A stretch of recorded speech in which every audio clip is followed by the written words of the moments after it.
आज जम्मू यूनिवर्सिटी में तमाम स्टूडेंट्स और उनको हेड कर रही एबीवीपी नाराज दिखी उमर अब्दुल्ला सरकार से।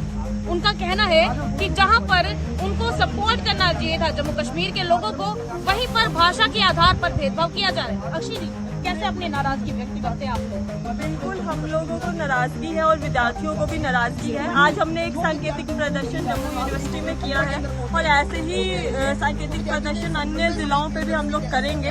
और हम चाहते हैं कि ये नोटिफिकेशन रिवोक हो, क्योंकि जम्मू के युवा के साथ बहुत भेदभाव हो चुका।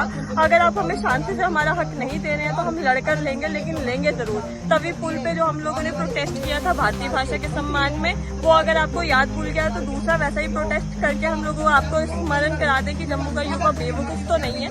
10 साल से इस एग्जाम की प्रिपरेशन कर रहे हैं और आप आके जो है हमें फिर मूर्ख बना के चलेंगे। हाथी के दांत दिखाने के कुछ, खाने के कुछ, किस प्रकार का दोहरा मापदंड आप लोग अपनाते हैं, ये हम सबको आज जो है स्पष्ट दिख रहा है। अक्षय जी, जम्मू कश्मीर की सरकारी भाषा है उर्दू। दूसरी तरफ अगर भाषा की बात करें तो कई सारे ऐसे गवर्नमेंट डॉक्यूमेंट्स हैं जो अभी भी उर्दू में ही लिखे जाते हैं। चाहे किसी ने घर खरीदना हो या प्लॉट की रजिस्ट्री हो, इंतकाल के कागज अभी भी उर्दू में ही लिखे जाते हैं। तो आपको क्या लगता है, इस पर जरूर अपनी राय दीजिए। देखिए, लिखे जाते हैं परंतु उनको बदलने का काम जो है रेवेन्यू डिपार्टमेंट कर रहा था। लैंग्वेज एक्ट जो है 2020 वाला जो हमारे यहाँ पे इम्प्लीमेंट हुआ है, वो संवैधानिक तौर से उसको इम्प्लीमेंट किया गया, इसको लाया गया।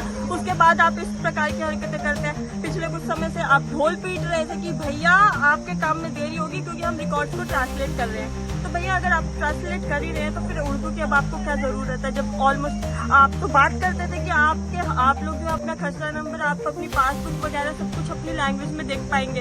हम ये नहीं कह रहे कि उर्दू बुरी लैंग्वेज है या उर्दू में नहीं होना चाहिए। हम ये कह रहे हैं कि बहुत से विद्यार्थी कश्मीर और जम्मू में ऐसे हैं जिनको उर्दू नहीं आती।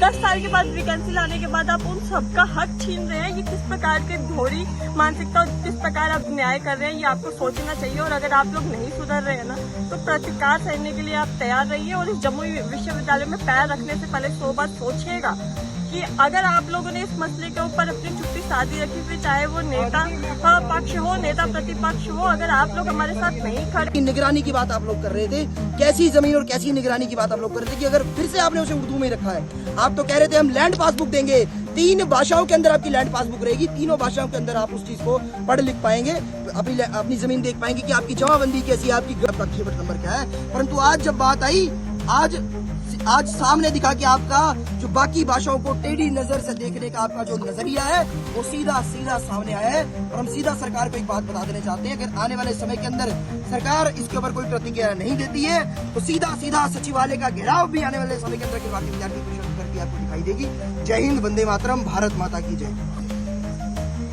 और इसी के साथ आपसे हमने बात करवाई जम्मू यूनिवर्सिटी के तमाम विद्यार्थियों की जो अखिल भारतीय विद्यार्थी परिषद से ताल्लुकात रखते हैं। नाराजगी आपने इनकी देखी है और इनका कहना है कि एक भेदभाव किया जा रहा है भाषा के ऊपर। आपको क्या लगता है? अपनी राय हमारे कमेंट सेक्शन में जरूर व्यक्त कीजिएगा। तमाम अपडेट्स के लिए देखते रहिए द न्यूज। साक्षी सानी की रिपोर्ट। नमस्कार।